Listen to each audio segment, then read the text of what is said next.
Saudara-saudariku yang terkasih dalam Kristus, hari ini Injil Matius menceritakan bagaimana Yesus menampakkan perubahan diri atau mengadakan transfigurasi kemuliaannya kepada tiga rasulnya, Petrus, Yakobus, dan Yohanes di Gunung Tabor.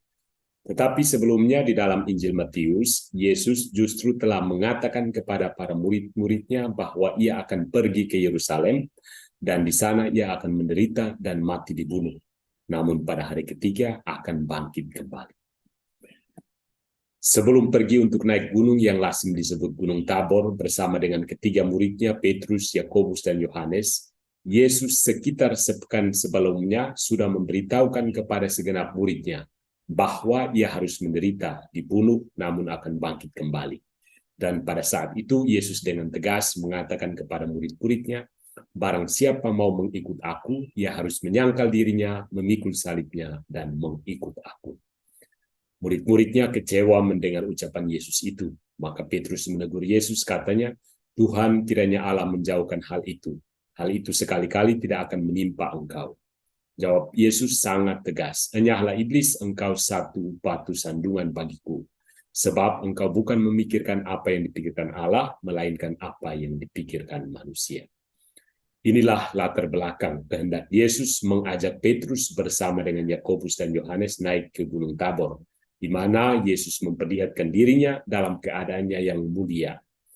Yesus mau memperlihatkan dan meneguhkan hati murid-muridnya siapakah dirinya itu sesungguhnya. Sangat penting kita perhatikan bahwa nanti pada kesempatan lain, ketiga muridnya itu yaitu Petrus, Yakobus, dan Yohanes akan diajak juga oleh Yesus untuk pergi ke Taman Getsemani untuk berdoa bersama sebelum memasuki masa kesengsaraannya. Di Getsemani, mereka melihat Yesus bergulat dalam batin menghadapi tugasnya yang berat sebagai Al-Masih.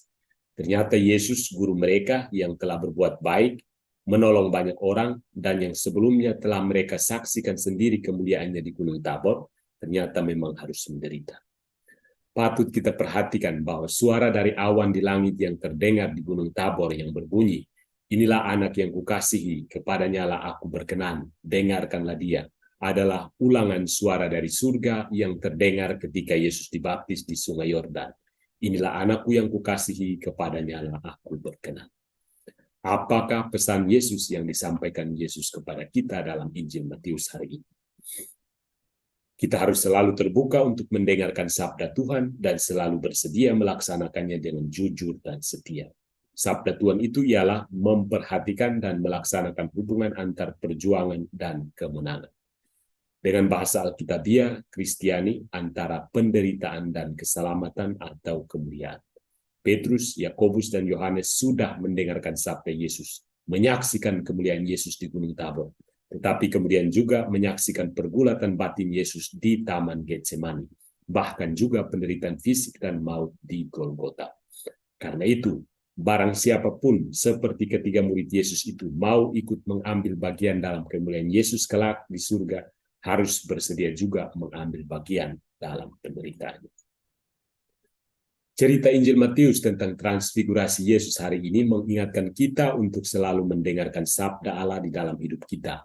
Kita sering mendengarkan sabda Yesus, namun sering tidak taat untuk melaksanakannya dalam kata dan perbuatan dalam hidup kita sehari-hari. Di atas Gunung Tabor, wajah Yesus memang bercahaya seperti matahari dan pakaiannya menjadi putih bersinar seperti terang. Tetapi ketika tergantung di kayu salib di Bukit Golgota, wajahnya suram dan tubuhnya nyaris total telanjang. Mungkin kita akan bertanya, mengapa Allah menyembunyikan kemuliaannya di gunung yang tinggi sehingga banyak orang tidak dapat melihatnya?